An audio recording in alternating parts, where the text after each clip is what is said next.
প্রিয় ছাত্রছাত্রীরা, আজকে আমি তোমাদেরকে এই ভিডিওর মাধ্যমে ক্লাস 9-এর ভূগোলের যে সমস্ত প্রশ্নগুলো দেওয়া হয়েছে তৃতীয় পর্যায়ে মূল্যায়নের জন্য, অর্থাৎ থার্ড সামেটিভের জন্য 14 নম্বর স্কুলের প্রশ্ন, পেজ নম্বর 508, সেখানে বিভাগ ক, খ, গ এবং ঘ, এই চারটি বিভাগে যে সমস্ত প্রশ্নগুলো আছে সমস্ত প্রশ্নের উত্তর আমরা আলোচনা করবো আজকে এই ভিডিওর মাধ্যমে। তোমরা ভিডিওটা শুরু থেকে শেষ অবশ্যই দেখবে এবং চ্যানেলে যদি নতুন থাকে অবশ্যই চ্যানেলটাকে সাবস্ক্রাইব করে রাখবে পরবর্তী স্কুলগুলোর প্রশ্ন উত্তর পাওয়ার জন্য। এবং এর আগে যে স্কুলগুলো ছিল সেগুলোর প্রশ্ন উত্তর আমরা আলোচনা করে দিয়েছি, তোমরা লিস্ট থেকে সেই প্রশ্ন উত্তরগুলো পেয়ে যাবে, দেখে নিও সেখান থেকে সেই প্রশ্ন উত্তরগুলো। আজকে আমরা এই 14 নম্বর স্কুলের প্রশ্ন উত্তরগুলো আলোচনা করব এবং এই প্রশ্ন উত্তরের পিডিএফ তোমরা পরবর্তীতে আমাদের টেলিগ্রাম চ্যানেল থেকে পেয়ে যাবে। ডেসক্রিপশনে আমাদের টেলিগ্রাম চ্যানেলের লিঙ্ক দেওয়া হয়েছে, সেখানে তোমরা যুক্ত হয়ে যাবে, তাহলে পরবর্তীতে যে আমরা পিডিএফগুলো দেবো সেটা তোমরা সেখান থেকে পেয়ে যাবে টেলিগ্রাম থেকে। তাহলে 14টা প্রশ্ন এখানে দেওয়া আছে, বিভাগ কয়ের মধ্যে এমসিকিউ টাইপ প্রশ্ন। একের দাগে বলা আছে বিকল্পগুলি থেকে সঠিক উত্তরটি নির্বাচন করে পূর্ণ বাক্যে উত্তর দাও। প্রথম প্রশ্নে আবর্তনের সময়ের তুলনায় পরিক্রমণের সময় কম যে গ্রহের তা হলো অপশান এ অর্থাৎ বুধ। এরপরে প্রশ্ন 88.12 ডিগ্রি পূর্ব দ্রাঘিমা রেখাটি নিরক্ষরেখাকে ছেদ করেছে 90 ডিগ্রি কোণে, অপশান সি।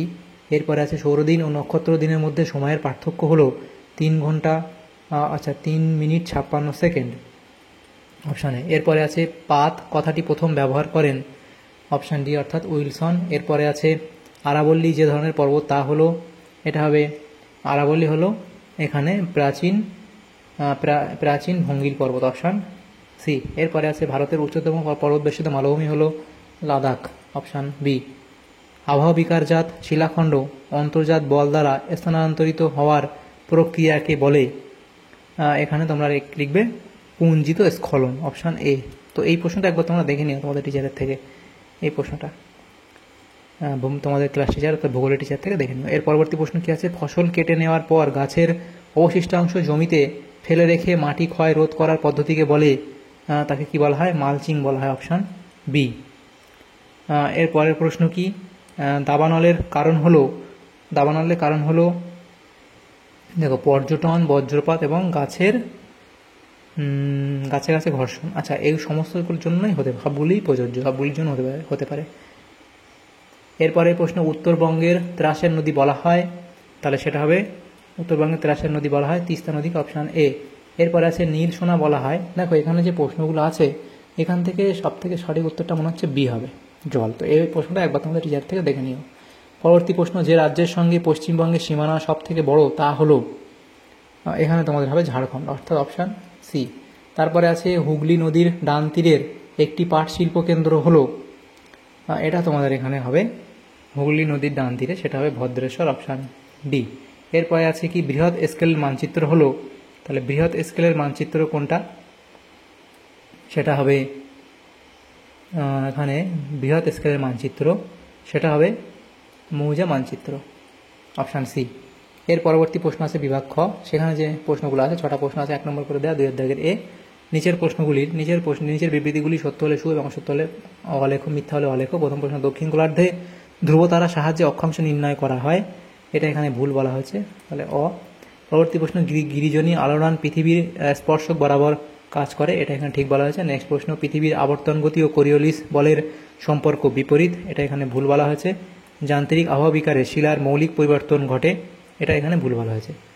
প্রচলিত শক্তির প্রাথমিক উপাদান ব্যয় অপ্রচলিত শক্তির প্রাথমিক উপাদান ব্যয় অপেক্ষা কম, ঠিক বলা হয়েছে। নেক্সট প্রশ্ন, ইন্ডিয়ান টি বোর্ডের সদর দপ্তর শিলিগুড়িতে অবস্থিত, এটা ভুল, কলকাতাতে অবস্থিত। এর পরবর্তী প্রশ্ন কি, সিটি অফ প্যালেসেস দিল্লিকে বলা হয়, এটাও ভুল বলা হয়েছে, এটা হচ্ছে কলকাতাকে বলা হয়। তাহলে এখানে এই প্রশ্নগুলো ছিল, এখানে ঠিক ভুল নির্ণয় করতে বলা হয়েছে। তার পরবর্তী প্রশ্ন কি, উপযুক্ত শব্দ বসিয়ে শূন্যস্থান পূরণ করো যে কোনো 6টি। প্রথম প্রশ্ন কি, এরাটোস্থেনিসের নির্ণীত পৃথিবীর পরিধি ড্যাশ স্টেডিয়া, তাহলে এটা তোমাদের হবে 25,000 থেকে, আচ্ছা 25,000 নয়, 2,50,000 থেকে 2,52,000 স্টেডিয়া, তাহলে এটা লিখবে কি 25, এটা থেকে পরবর্তী হচ্ছে 252 এত স্টেডিয়া। এর পরবর্তী প্রশ্ন, দ্রাঘিমা রেখার সর্বোচ্চ মান 180 ডিগ্রি। তারপরে দুটি মহাদেশীয় পাত যে রেখায় মিলিত হয় তাকে ড্যাশ বলে, তাকে কি বলে, অভিসারী পাত সীমানা বলা হয়, অভিসারী পাত সীমানা বলা হয়। পরবর্তী প্রশ্ন কি? পাদদেশীয় সমভূমি ভারতে ড্যাশ নামে পরিচিত? পাদদেশীয় সমভূমি ভারতে ডুয়ার্স নামে পরিচিত। পরবর্তী প্রশ্ন কি? 5 দাগের প্রশ্ন, পশ্চিমবঙ্গের ধানের ভাণ্ডার বলা হয় পূর্ব বর্ধমান জেলাকে। একক মুক্ত স্কেল হলো, এটা তোমরা লিখবে কি? একক মুক্ত স্কেল হলো ভগ্নাংশ সূচক scale.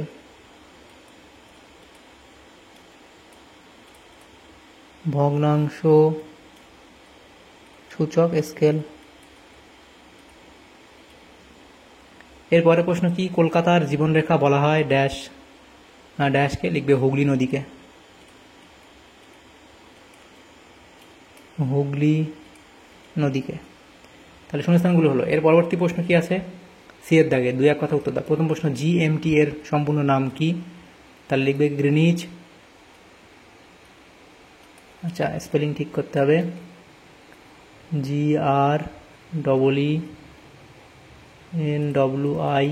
GRENWICH, Greenidge main time. পরবর্তী প্রশ্ন কি?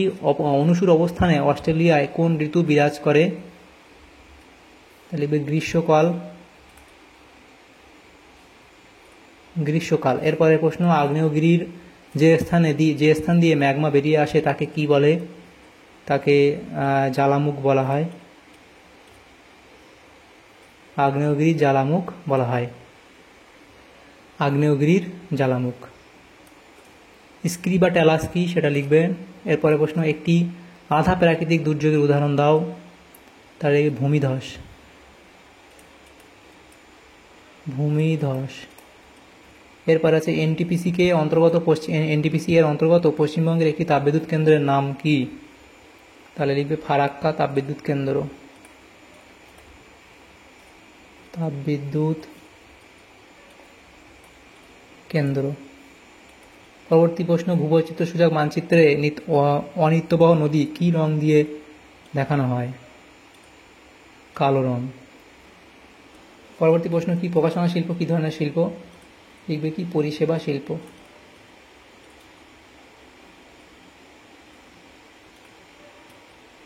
পরিষেবা শিল্প।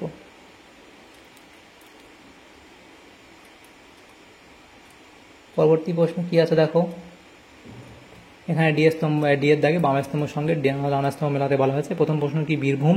তাহলে বীরভূম সেটা তোমরা লিখবে সি, মামা ভাগ্নে পাহাড়। এরপরে ঝাড়গ্রাম, সেটা এখানে মিলবে বিয়ের সাথে, এটা বিহারীনাথ। আচ্ছা এটা না, এটা ঝাড়গ্রামটা হবে তোমাদের এখানে বেলপাহাড়ি। এবং পুরুলিয়া, তাহলে পুরুলিয়া তোমাদের মিলবে পাশ্চেত পাহাড়। বাঁকুড়া হচ্ছে বিহারীনাথ পাহাড়। এভাবে তোমরা মিলিয়ে নেবে। বিভাগ গয়ের যে প্রশ্নগুলো আছে দেখো, সেখানে 2 নম্বর করে দেওয়া আছে 12টা প্রশ্ন, 6টা প্রশ্ন আছে, 2 নম্বর করে 12 নম্বর। তারপরে বিভাগ ঘয়ে আছে দেখো 4 নম্বর, 3 নম্বর করে দেওয়া 4টি প্রশ্ন 12 নম্বর। তো প্রথম প্রশ্ন দেখো দেওয়া আছে কি? প্রথম প্রশ্ন বিভাগ গ, সেখানে আছে চেন্নাই, তার যে এখানে বলা আছে এর প্রতিবাদ স্থানে অক্ষাংশ দ্রাঘিমা নির্ণয় করো, সেটা করবে। এরপরে অথবা দিয়ে প্রশ্ন, 21 জুন সূর্যরশ্মি নিরক্ষরেখা ও মকরক্রান্তি রেখার ওপর কত ডিগ্রি কোণে পাতিত হয়? এবং এর পরবর্তী প্রশ্ন, ফালি চাষ কি? অসংরক্ষিত বা উদ্ভিদবিহীন ঢালু জমিতে আড়াআড়িভাবে চওড়া ফিতাকৃতি বা ফালি আকৃতির কৃষি জমি তৈরি করে শস্য চাষ করাকে ফালি চাষ বা স্ট্রিপ ক্রপিং বলে। এর ফলে মৃত্তিকা ক্ষয় হ্রাস পায়। অথবা দিয়ে প্রশ্ন আছে কি দেখো, প্রতিসারি পাত সীমান্ত বরাবর সৃষ্ট দুটি ভূমিরূপের নাম লেখো, দুটো লিখবে। এর পরবর্তী প্রশ্ন, জিওট কি? গ্রিক শব্দ জিও ও এইডস মিলে জিওট শব্দের উৎপত্তি। জিও এর অর্থ পৃথিবী এবং এইডস এর অর্থ দর্শন বা দেখতে, অর্থাৎ জিওট শব্দের অর্থ পৃথিবীর মতো দেখতে বা পৃথিবীর সদৃশ্য। পৃথিবীর প্রকৃত আকৃতি কোনো বস্তুর সঙ্গে তুলনা করা যায় না বলে বলা হয় পৃথিবীর আকৃতি পৃথিবীর সদৃশ্য বা জিওড।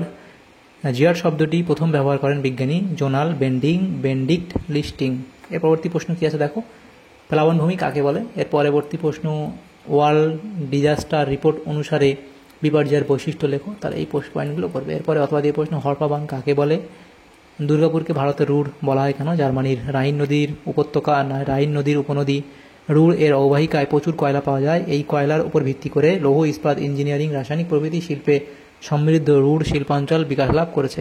অনুরূপভাবে পূর্ব ভারতের দামোদর উপত্যকার কয়লা বলয়ের ওপর ভিত্তি করে পশ্চিমবঙ্গের দুর্গাপুরে ব্যাপক শিল্পায়ন ঘটেছে, তাই দুর্গাপুরকে ভারতের রুড় বলে। অথবা দিয়ে প্রশ্ন উদাহরণসহ খাদ্য প্রক্রিয়াকরণ শিল্প কাকে বলে, এটা লিখবে। এর পরবর্তী প্রশ্ন কি আছে দেখো, পরবর্তী প্রশ্ন হচ্ছে মানচিত্রে দুটি স্থানের মধ্যে দূরত্ব 4 সেন্টিমিটার, ভূপৃষ্ঠে ওই দুটি স্থানের মধ্যে দূরত্ব 20 কিলোমিটার হলে RF কত? তাহলে মানচিত্রের দূরত্ব 4 সেন্টিমিটার, ভূপৃষ্ঠের প্রকৃত দূরত্ব 20 সেন্টিমিটার। আমরা জানি 1 কিলোমিটার মানে কত, 1000 মিটার, এবং 1 মিটার মানে 100 সেন্টিমিটার। সুতরাং 220 কিলোমিটার, তাহলে 20 কিলোমিটারকে আমরা যদি সেন্টিমিটার নিয়ে যেতে হয় তাহলে আমাদের 1000 দিয়ে গুণ করতে হবে, 100 দিয়ে, মানে 1-এর পরে 5টা শূন্য দিয়ে গুণ করতে হবে, সেটা দুবার করেছি, তাহলে আমাদের এত সেন্টিমিটার। তাহলে এখন RF কত, যেহেতু আমার 4 সেন্টিমিটার ছিল সেই জন্য, তাই RF কত, RF সমান কী হয় যে মানচিত্রের দূরত্ব বাই ভূপৃষ্ঠের প্রকৃত দূরত্ব। তাহলে মানচিত্রের দূরত্ব কত, 4 সেন্টিমিটার, ভূপৃষ্ঠের প্রকৃত দূরত্ব কত, সেটা হচ্ছে এত। তাহলে এগুলো কাটলে আমাদের কত আছে, 1/, এত, তাহলে অতএব RF হলো এত, অতএব RF হলো এত। অথবা দিয়ে প্রশ্ন মানচিত্রে স্কেলের গুরুত্ব কী, তাহলে মানচিত্রে স্কেলের গুরুত্ব তোমরা এগুলো করবে। এর পরবর্তী প্রশ্ন আছে দেখো বিভাগ ঘ, সেখানে প্রশ্নগুলো প্রথম প্রশ্ন ছিল নিরক্ষরেখা ও মূলমধ্যরেখার মধ্যে পার্থক্য। নিরক্ষরেখা এবং মূলমধ্যরেখা, বিস্তার, আকার, গণনা, ভাগ, এগুলোর উপর ভিত্তি করে পার্থক্য তোমরা লিখবে। এর পরবর্তী প্রশ্ন পৃথিবীর আবর্তন গতি আমরা অনুভব করি না কেন, তাহলে এই পয়েন্টগুলো তোমরা এখানে করবে। এরপরে প্রশ্ন কার্বনেশন ও অক্সিডেশন সমীকরণ সহ পার্থক্য লিখবে, তাহলে জারণ এবং অঙ্গার যোজন এগুলোর উপর ভিত্তি করে পার্থক্য, তাহলে বিক্রিয়াও দেবে, এখানে পার্থক্যগুলো লিখবে।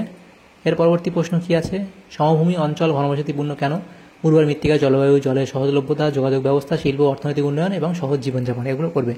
এর পরবর্তী প্রশ্ন বিপর্যয় মোকাবিলায় শিক্ষার্থীর ভূমিকা কী, তাহলে ভূমিকম্পের সময় গৃহীত ভূমিকা, বন্যার সময় শিক্ষার্থীদের ভূমিকা, বজ্রপাতের সময় শিক্ষার্থীদের ভূমিকা, বৃক্ষরোপণ এবং চিকিৎসায় জ্ঞানার্জন, এই পয়েন্টগুলো করবে। এর পরবর্তী প্রশ্ন কি, অথবা দিয়ে প্রশ্ন বৃষ্টিপাত ও বায়ু প্রবাহের ওপর ঘূর্ণিঝড়ের প্রভাব লেখো। এরপরে প্রশ্ন ম্যানগ্রোভ অরণ্যের অভিযোজনগত বৈশিষ্ট্যগুলি উল্লেখ করো, শ্বাসমূল, ঠেসমূল এবং লবণ, সহিষ্ণুতা, জরায়ুজ, অঙ্কুরোদ্গম, এগুলো লিখবে। এর পরবর্তী প্রশ্ন অথবা দিয়েছিল মানচিত্রের উপাদানগুলি উল্লেখ করো, তাহলে মানচিত্রের এই উপাদানগুলি তোমরা লিখবে। তাহলে এই প্রশ্নগুলো হয়ে যাবে। তাহলে দেখো আমাদের এখানে বিভাগ ক, খ, গ এবং ঘয়ের মধ্যে এই প্রশ্নগুলি ছিল ক্লাস 9-এর ভূগোলের।